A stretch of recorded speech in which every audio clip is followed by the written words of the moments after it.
国家语言发展法也进入2读的阶段。那么我是不是可以请教赖院长，您的母语是什么？冒昧的请教。我的母语就是台语啊，我母亲讲的话就是台语啊。我想台语，如果台语被界定为闽南语的话，刚刚院长您的意思是这样吗？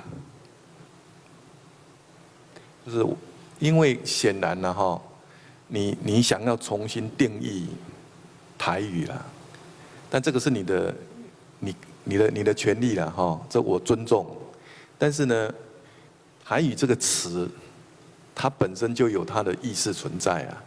当然，你如果说生活台湾不管任何族群，生活在这个地方，认同台湾就是台湾人，这个也是民进党的主张。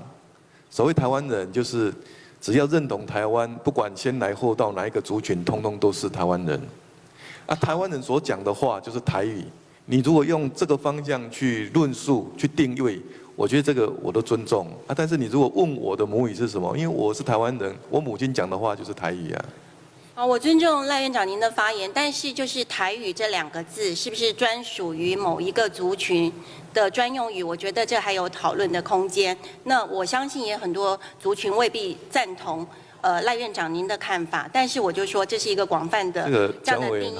我从来院长因为时间关系啊，我再回答你一句话，我从来不认为我是闽南人，我是台湾人。